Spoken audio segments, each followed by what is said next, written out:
De parler aujourd'hui et toutes les semaines. Et j'implore sa miséricorde pour pouvoir parler aujourd'hui et votre miséricorde à tous aussi, c'est important. Et on va commencer par lire un verset du Srimad Bhagavatam. Et on en est à la page 118, donc ça doit être le verset 37 du chapitre 3. Om Namo Bhagavate Vasudevaya.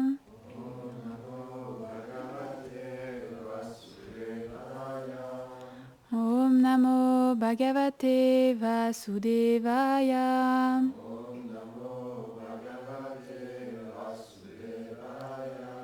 Om Namo Bhagavate Vasudevaya.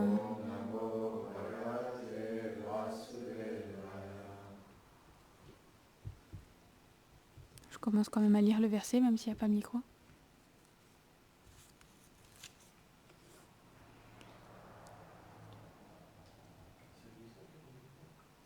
Waouh, en plus il est difficile le verset.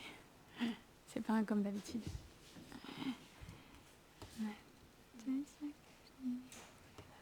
Bon, c'est pas grave. Et en fait, ils sont très longs. Alors du coup, je sais pas c'est quoi l'air.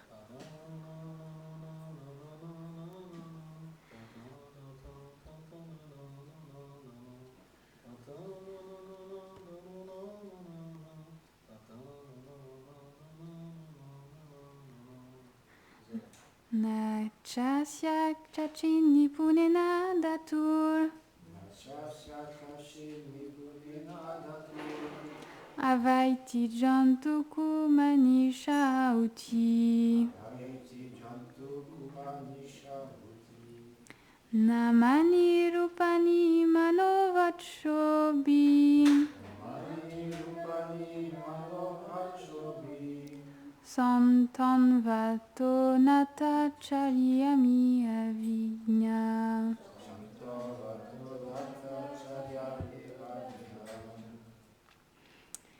Les âmes conditionnées sont dénuées d'intelligence pure, car leur intelligence est très limitée et confinée entre les limites du temps et de l'espace. Ils ne peuvent transcender ces limites par leur propre force. Par là, aucune quantité d'intelligence n'est assez compétente pour comprendre les qualités et les actions transcendantales du Seigneur suprême, tout comme une personne ignorante ne peut comprendre par son intelligence et ses arguments les différentes parties jouées par un acteur de théâtre sous des noms et des déguisements différents. Commentaire. Lorsqu'il apparaît dans le monde matériel, le Seigneur diffuse les gloires de ses noms et de ses formes transcendantaux. Or, selon Srila Vishwanath Chakravarti Thakur, sa nature spirituelle et absolue ne peut être comprise par la connaissance matérielle, ni à travers les voies du Gyan ou du Yoga. Aucune personne qui est recouverte par l'ignorance ne peut comprendre la nature transcendantale de ces divertissements, de ces noms et de ces formes à travers la réflexion et les arguments matériels, puisqu'il est au-delà de la pensée et des raisonnements. C'est pourquoi celui qui est dénué de dévotion pour le Seigneur, qui essaie par lui-même de comprendre Dieu, le Gyani dit que tout objet avec un nom et une forme est illusoire. Cette notion est indiquée par le mot Kumanisha, une personne avec une mauvaise intelligence. Une personne qui ne connaît pas le langage des gestes théâtraux ne peut comprendre la signification des noms et des formes indiquées par l'acteur à travers les gestes et goûter les sentiments échangés. Pour lui, ce théâtre ne lui apporte aucune satisfaction. Par contre, celui qui les connaît expérimente directement les sentiments qui pénètrent tous ses sens et son cœur. De la même manière, celui qui veut approcher le Seigneur sans la dévotion ne peut comprendre sa naissance, ses actes, ses noms, et il les voit comme matériels, alors qu'un dévot, par sa dévotion pure, les perçoit comme une source de félicité illimitée.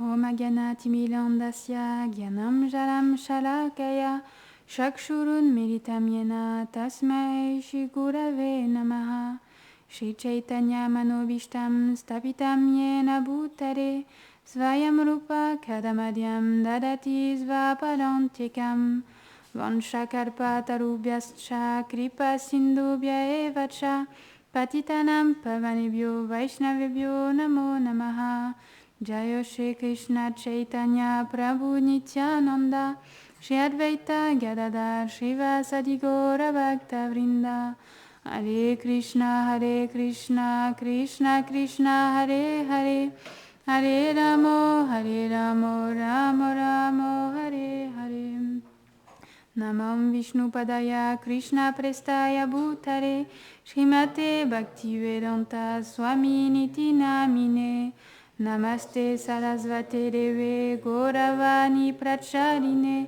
Nirvishesha Shunyavani Prasachare Shatarine.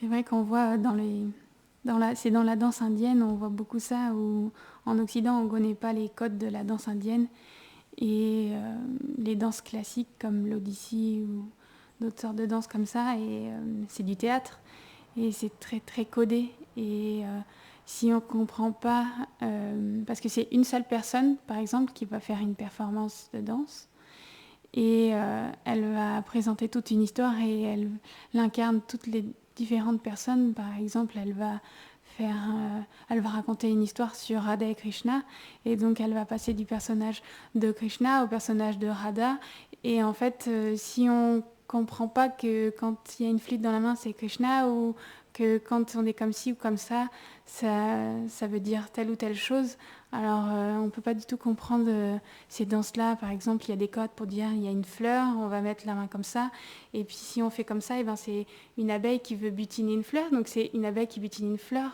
et en même temps avec la poésie de l'Inde, ça a aussi des significations cachées, et du coup c'est extrêmement complexe, et on n'est pas très érudit la plupart du temps en Occident sur ces codes-là, mais quand on connaît très très bien, ça raconte vraiment les histoires les plus intimes de Radha et Krishna et toutes sortes de divertissements en fait. Et c'est vrai que ça peut être très très beau si on connaît bien tous ces codes.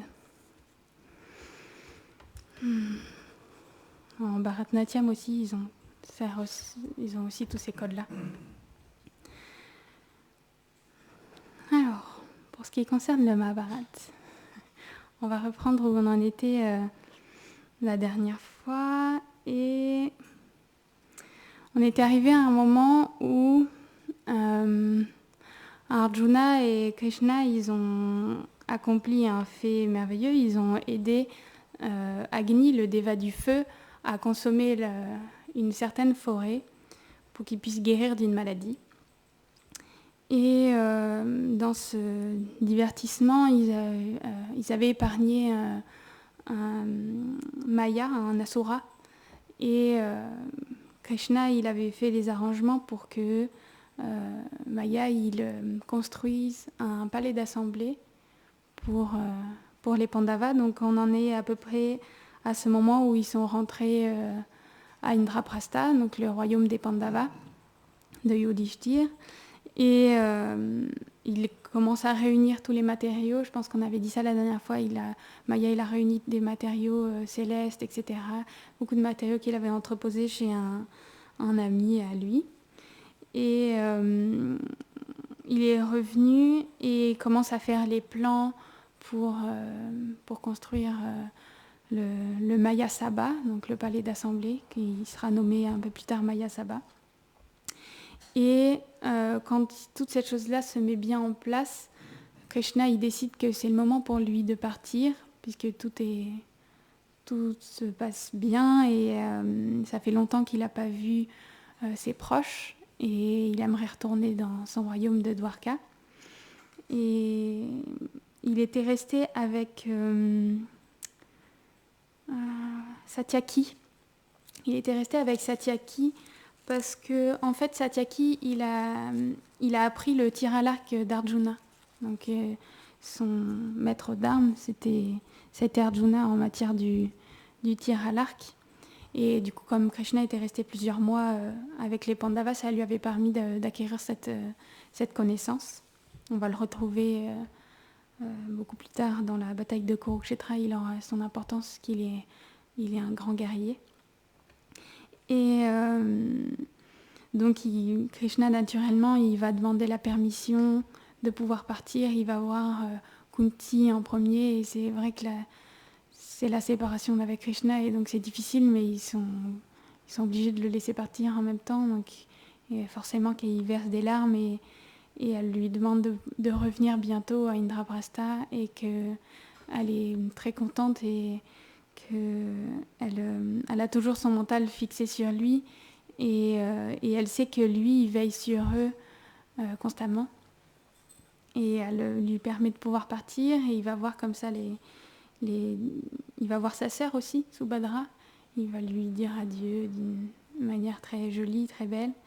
Et il va voir aussi Draupadi, qui, comme ses époux et comme sa belle-mère, elle a son mental toujours fixé sur Krishna, et elle rend ses hommages à Krishna, et puis elle est dans une séparation de le voir partir.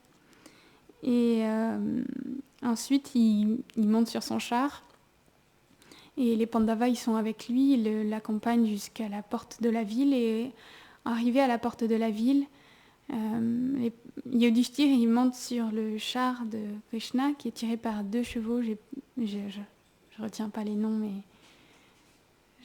donc c'est des chevaux. Non, non, c'est pas ça. C'est Sugriva et Shaibya, quelque chose comme ça. Et donc Yudhishthir, il monte sur le char qui a pour emblème Garuda, et il prend les rênes. Arjuna, il monte aussi sur le char avec Bhima, et Arjuna, il prend le chamara aux manches en or, il commence à faner Krishna, et Bhima, lui, il prend l'ombrelle et il la met au-dessus de Krishna, et les frères jumeaux, ils sont à l'extérieur du char, et en fait ils sont devant, et ils font le passage pour que le char il puisse avancer, parce qu'effectivement il y a tous les habitants aussi de Indraprastha qui sont là, qui se pressent autour du char pour voir Krishna aussi partir. Et ils continuent comme ça pendant peut-être 6 kilomètres. Et au bout d'un moment, Krishna il leur dit qu'il faut qu'ils restent à Indraprastha, sinon je crois qu'ils seraient partis jusqu'au bout avec Krishna. Et avec un sentiment vraiment lourd, ils sont descendus quand même du char, et ils ont regardé Krishna partir, et ils sont restés jusqu'à voir disparaître même la poussière en fait du char de Krishna. Et ensuite ils sont retournés dans leur royaume. Et Maya, il a fini de faire les plans, et un jour de bonne augure où les étoiles sont bien disposées, il commence les travaux, il distribue la charité, etc. Il y a toutes des cérémoniales un petit peu autour de ça, et il commence à construire ce palais-là. Il lui faut 14 mois pour pouvoir le terminer. Et il a vraiment fait un palais d'assemblée vraiment merveilleux. On ne va pas complètement le décrire aujourd'hui. On verra aussi dans un autre chapitre quelques autres détails. Mais en fait, il a fait construire en premier des centaines de milliers de piliers en or. Et sur ces piliers, il a construit le palais d'assemblée avec des murs avec de l'or, des joyaux, et c'est vraiment immense. Et il y a il est vraiment tellement haut et tellement effulgent que comme il diminue l'éclat du soleil, en fait, il est comme plus éclatant encore que le soleil. Et avec ses milliers de piliers, il a des escaliers en cristal qui sont incrustés avec du corail. Et donc il y a un certain nombre de descriptions sur ce palais. Et en fait, comme la plupart des bâtiments dans ces âges-là, il y a comme une cour intérieure et au milieu, il y a un bassin artificiel vraiment merveilleux avec des fleurs aquatiques en joyaux et en or. Donc il a les tiges en joyaux et les fleurs de lotus et de lys qui sont en or et en argent. Et il y a aussi des vrais lotus et des vrais lys. Il y a différentes sortes de fleurs. Ça fait un parfum merveilleux. Et il y a aussi des cygnes et d'autres oiseaux aquatiques qui vivent aussi sur ces eaux-là. Et donc ça fait un palais qui surpasse même le palais Sudalama des Yadu, en fait.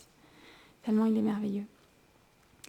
Et Maya, il a fait garder le palais par un grand nombre de rakshasas qu'on appelle les kinkaras, qui sont, comme les rakshasas, on les a déjà décrits plusieurs fois, qui sont terrifiants avec des dents pointues, avec les yeux rouges injectés de sang, etc., un regard effrayant. Ils ont les oreilles qui sont pointues comme des flèches, avec le teint sombre. Et donc ils gardent comme ça ce palais-là. Et une fois qu'il est complètement terminé, c'est le moment où Maya il va voir Yudhishthir pour lui dire que c'est terminé et qu'ils peuvent rentrer. Et donc encore une fois, il y a une cérémonie, des distributions de charité et un moment de bon augure. Donc il y a fait tout un festival où il y a des danseurs qui sont présents, des bardes, des poètes. Il y a même des Gandharvas qui sont venus. Il y a un gros prashad qui est distribué. À midi, les Pandavas y rentrent dans le palais d'assemblée avec des milliers de sages. Et effectivement, il y a le roi des Gandharvas, Chitrasena, qui arrive avec des apsaras et des chalanas. Et il y a des danses et des chants aussi qui sont présentés. Les sages, ils racontent beaucoup d'histoires et ça fait amener le bon augure dans ce lieu. Et il y a beaucoup de sages qui sont présents. Il y a comme les sages Asita, Devala, il y a Vyasadev, Maitreya, Parvata, Markandeya, Jaimini, Brigu et des centaines d'autres. Et donc il y a les rois aussi, une fois que les sages ils ont raconté toutes les histoires, qu'il y a les chants, les rois qui sont été invités des régions autour, qui amènent un par un des présents à Yudhishthir. Et ensuite, il y a Narada Muni qui arrive. Et il arrive par ses pouvoirs mystiques dans le palais. Et Narada Muni, il est décrit avec une peau de biche noire qui sont assez rares. Et il a les cheveux dorés, ils sont enroulés au-dessus de sa tête, comme un nœud. Et il est arrivé avec 3 autres sages fameux. Et il s'est avancé, donc il a été accueilli dans les règles de l'art, dira-t-on. Et il s'avance vers Yudhishthir et il commence à lui poser beaucoup de questions. Et en fait, il lui demande si quelque part, s'il est un bon roi. En fait, il lui demande s'il fait bien son devoir, si son mental il est fixé sur la vertu, si son peuple il est protégé, il y a beaucoup de sortes de questions. Il doit vraiment beaucoup de questions. Si le peuple il est protégé, si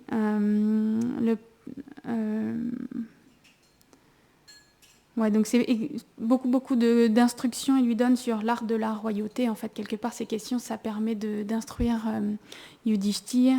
Et il lui explique que le but d'un roi, c'est de garder le peuple sur le chemin du progrès spirituel, en fait, et qu'il puisse atteindre la libération.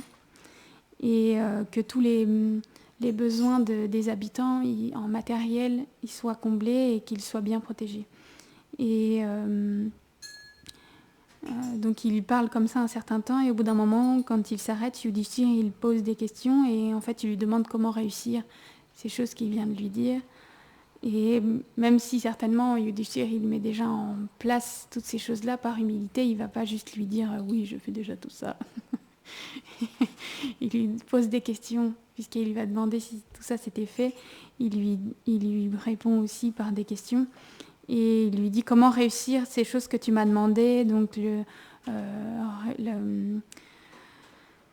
l'étude des Védas, la richesse et le mariage soient fructueux, comment ça peut être accompli. Et Narada Muni il lui explique que la connaissance, elle est atteinte quand sont présentes l'humilité et la bonne conduite, que la richesse, elle est fructueuse quand on va dire, il y a du bon temps qui est apprécié et que la charité est distribuée. Et un mariage est fructueux quand une épouse est heureuse et qu'elle a une descendance. Et Narada Muni il lui dit qu'il faut se libérer aussi des 5 maux qui assaillent l'homme, qui sont le sommeil excessif, la peur, la colère, la faiblesse du mental et la tendance à remettre au lendemain. Et donc il y a toute cette discussion qui se met en place et au bout d'un moment, Yudhishthir il veut en apprendre plus au sujet des différents palais d'assemblée qui existent sur Terre et aussi dans les différentes planètes des Devas. Et donc, quelque part, en fait, il veut savoir où est son père, par ces questions-là aussi. Et il lui demande s'il y a un palais d'assemblée qui égale le sien. Là, on retrouve un petit peu la nature des kshatriyas. Et bien qu'il ne désire pas forcément la richesse, Yudhishthir, il est détaché complètement de ça. On voit quand il est en exil, il est presque même plus heureux parce qu'il peut se concentrer pleinement, 100% de son temps sur Krishna et sur son développement spirituel, alors que quand il est roi, il doit s'occuper du maintien de tout. Mais en même temps, il a cette chose-là qui doit se manifester aussi, c'est les arrangements aussi de Krishna. Et Narada Muni lui explique que sur Terre, son palais d'assemblée, il n'a pas d'égal. Il surpasse de loin tous les autres palais d'assemblée qui existent sur Terre, mais que les Devas, ils ont des palais d'assemblée qui sont encore plus merveilleux. Il commence à lui décrire tous les différents palais d'assemblée des Devas. Et il commence par lui décrire le palais de Indra, qui est le roi des Devas. Et il lui donne des tailles. Alors je vais vous dire, après les autres, je n'ai pas forcément les tailles, mais il lui explique que le palais d'Indra, il fait 150 yojana, donc ça fait presque 2000 km, sur 100 yogana, ça fait 1300 km. Donc c'est vraiment des palais d'assemblée qui sont immenses. J'arrive même pas à dire les chiffres tellement c'est immense, c'est un peu inconcevable. Et dans ces palais, Yudhishthir veut savoir qui est présent, quels rois sont présents, quels sages sont présents et quelles différentes personnalités servent Indra et tous les devas comme ça. Donc il lui donne beaucoup de descriptions sur l'apparence physique, donc comment sont ces palais. Et il lui explique, et là, dans tous les différents palais, il y a comment je pourrais dire, des qualités ou différentes choses qui sont comme personnifiées. C'est expliqué, par exemple, ça va être plus concret si je vous le dis, que dans le palais d'Indra, il y a la beauté, la célébrité et la gloire personnifiée qui sont présentes aux côtés d'Indra. Et on va retrouver également la foi, l'intelligence, l'apprentissage, le sacrifice, la charité, la religion, le profit et le plaisir qui sont personnifiés en fait dans ces palais. Et il y a beaucoup de différents sages. Il y a des apsaras qui sont présentes. La vieillesse n'est pas là, la peur n'est pas présente et tout le monde est heureux dans ce palais. Et par rapport au roi, il y a seulement un seul roi terrestre qui est présent dans le palais d'Indra et c'est Harishchandra qui est présent. Et seulement lui. Et ensuite, Narada Muni continue à parler des autres palais et Yudhishthir posera des questions après. Et il parle ensuite du palais d'assemblée de Yamaraj. Et dans le palais d'assemblée de Yamaraj, donc il fait 100 yojana carrés, Il est donc plus de 1300 km². Voilà, la taille de la France, dit Yashoda Doulal. Et donc, c'est un palais d'assemblée qui peut se déplacer au gré des désirs de Yamaraj. Et il y a aussi beaucoup d'Apsara et de Gandharva, et la peur n'est pas présente également, donc un peu c'est la caractéristique qu'on va retrouver un peu dans tous les palais d'assemblée des Devas. Et dans le palais de Yamaraj, c'est le temps et la mort personnifiés qui sont présents à ses côtés. Et dans ce palais d'assemblée, il y a également tous les rois de la lignée de Yudhishthir qui sont présents aussi, qui servent Yamaraj, y compris Pandu, est présent dans ce palais d'assemblée. Et ensuite, Narada Muni, il va décrire donc les palais de Varuna et de Kuvera. Donc le palais de Varuna, comme il est le déva de l'océan, son palais, il est dans l'eau, il est merveilleux, il est très grand avec des murs blancs, etc. C'est différentes descriptions. Kuvera, forcément que ça doit être un palais magnifique puisqu'il est le trésorier des Devas, donc il doit y avoir une certaine opulence aussi à l'intérieur. Et ensuite, il parle du palais d'assemblée de Brahma. Et là, lui, c'est celui qui surpasse de loin tous les autres palais d'assemblée, c'est le palais de Brahma, puisque sa forme n'est même pas descriptive, parce que en fait, le palais est en constant changement. Il change constamment de forme, donc c'est impossible de pouvoir le décrire, parce que si on commençait à le décrire, hop, ça changerait et il serait différent, donc ce ne serait pas une bonne description. Et les joyaux qui sont là, c'est des joyaux vraiment spéciaux qui changent de couleur tout le temps. Et Narada Muni, il a eu l'occasion une fois de pouvoir y aller. Il avait rencontré, je crois que c'est vrai qu'il avait rencontré Shiva qui avait dû lui parler de ce palais. Et il avait expliqué que pour pouvoir y aller, il fallait qu'il fasse certaines austérités. Donc Narada Muni, il a fait pendant un certain nombre d'années, il a fait des austérités pour pouvoir atteindre la planète de Brahma, où il y a son palais d'assemblée qui semble comme flotter dans le firmament. Et donc il lui parle que de cet endroit inconcevable où la vieillesse n'est pas présente, où pareil, il n'y a pas de peur, etc. Et à ce moment-là, à cet endroit-là, il y a beaucoup de personnalités qui sont présentes, énormément de sages. Il y a aussi, donc comme on l'avait dit pour les autres, le mental, l'espace, la connaissance, le son, le toucher, l'odeur, la nature qui sont présents dans une forme personnelle. Et encore beaucoup d'autres comme le soleil, la lune, les étoiles, la joie, l'aversion, l'ascétisme, la compréhension, la patience, la sagesse, qui sont personnifiés, et tous les Védas aussi sont personnifiés dans son palais d'assemblée, la fortune aussi et le pardon. Et comme ça, il décrit tous les différents palais d'assemblée qui existent. Et une fois qu'il a fini, Yudhishthir, c'est à son tour de parler. Et il a retenu que le seul roi qui a atteint la demeure d'Indra, donc c'est un petit peu le désir de pouvoir atteindre cet endroit-là, il y a seulement un seul des rois de sa lignée qui l'a atteint. Et il se demande pourquoi, et donc du coup il pose la question à Narada Muni. Et en fait, Narada Muni lui explique que Harishchandra, c'est le seul dans sa lignée qui a accompli le sacrifice du Rajasuya. Et le sacrifice du Rajasuya, c'est un sacrifice qui est très particulier parce que ça demande ça demande beaucoup d'efforts quelque part, parce qu'il faut pouvoir soumettre tous les rois de la terre complètement. Il faut tous qu'ils puissent donner leur accord pour que tu puisses devenir l'empereur de la terre. Et il faut pouvoir distribuer la charité à des milliers, des centaines de milliers de brahmanas aussi.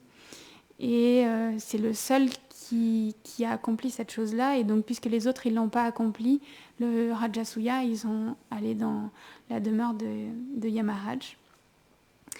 Et du coup, Yudhishthir, il demande s'il a parlé avec Pandu. Et effectivement, il a eu une conversation avec Pandu quand il allait visiter son palais d'assemblée. Et le roi Pandu, donc qui est le père des Pandavas, il explique que lui, il pense que Yudhishthir, il est capable de pouvoir accomplir ce sacrifice et qu'il serait content de pouvoir qu'il accomplisse ce sacrifice parce que ça lui permettrait donc à Yudhishthir de pouvoir atteindre la planète d'Indra après sa mort.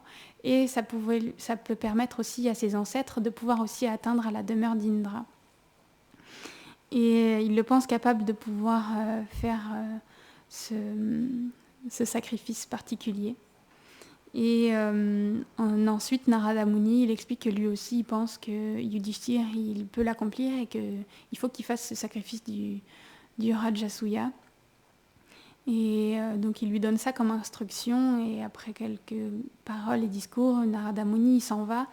Et Yudhishthir, il a cette instruction qui lui reste dans le mental, mais c'est quelque chose qui n'est pas facile parce que en même temps, il se rend compte que la volonté des Devas, si cette chose-là, elle s'accomplit, parce que c'est vrai qu'à ce moment-là, sur Terre, il existe des rois belliqueux qui ont vraiment des mauvaises natures, et ça permettrait de pouvoir rétablir la religion vraiment correctement sur Terre, et que tout le monde puisse aussi être heureux, parce que certains rois, ils sont mauvais, ils assujettissent les autres.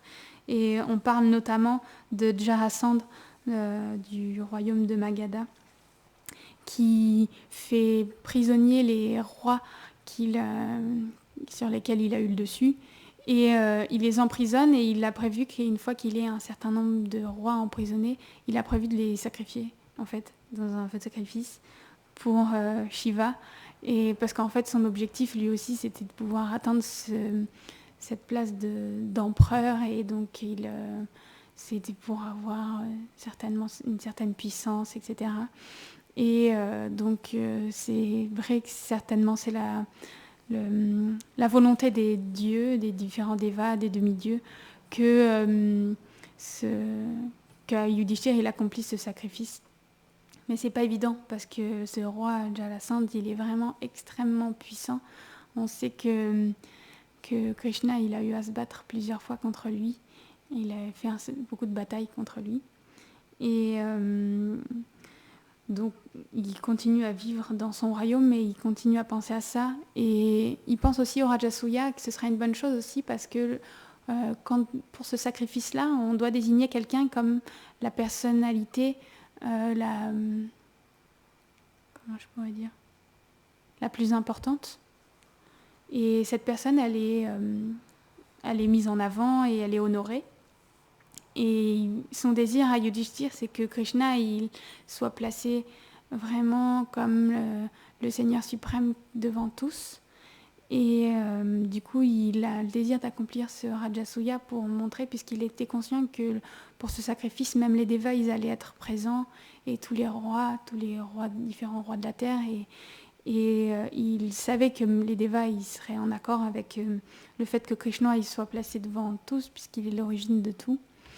Et du coup, pour pouvoir honorer Krishna, il avait ce désir d'accomplir ce Rajasuya, parce que c'est pas pour son désir personnel d'être l'empereur du monde qu'il accomplirait un tel sacrifice. Cette chose-là, ça l'intéresse pas du tout. Et mais parce que ces rois qui sont belliqueux, ils sont extrêmement puissants. Pour lui, il a besoin de l'aide de Krishna pour que ça puisse se faire. Il a besoin des conseils de Krishna. Et il fait demander en fait à Narada Muni, avant qu'il parte. Narada Muni, il a exprimé le désir de pouvoir aller voir Krishna. Et il demande à Narada Muni s'il peut demander à Krishna de pouvoir revenir en fait à Indraprastha, parce qu'il veut pouvoir demander conseil pour comment ça doit se passer pour le Rajasuya, qu'est-ce qu'il doit faire, comment il doit régler ses conflits comment assujettir finalement tous les rois de la terre. Et pour les habitants d'Indraprastha, c'est une bonne chose aussi. Yudhishthir, il est un roi qui est très aimé de son peuple, parce qu'il est en fait un bon roi. C'est pas un roi qui est craint, c'est un roi qu'on considère un peu comme notre père ou notre mère. Donc ils sont juste naturels et bien avec le roi. Et parce que Yudhishthir, il est bon et qu'il fait toujours en sorte de ne pas avoir d'ennemis, il a reçu le surnom, il a reçu un nom qu'on appelle Ajatashatru, qui veut dire celui qui n'a pas d'ennemis, et son peuple, il a beaucoup d'amour pour lui. Et il pense aussi qu'il est capable d'accomplir ce fait merveilleux. Et il commence à réfléchir sur ça. Alors il convoque tout son conseil dans le fameux palais d'assemblée. Et il exprime son désir devant ses conseillers, devant les différents sages, qu'il est de son devoir d'accomplir le Rajasuya et qu'il faut mettre en place les dispositifs pour que ça puisse se faire. Et il se met en méditation parce que Krishna lui avait dit que s'il avait besoin de lui, il fallait qu'ils avaient à penser à lui et pour qu'il vienne, etc. et qu'il était toujours connecté à eux. Alors Yudhishthir, il se met en méditation et il pense très fort à Krishna parce qu'il a besoin de son aide, il a besoin de ses conseils et il a besoin de sa présence aussi parce qu'il a beaucoup d'amour pour Krishna. Il se met à méditer intensément à Krishna pour qu'il puisse venir. Et on verra la suite une autre fois.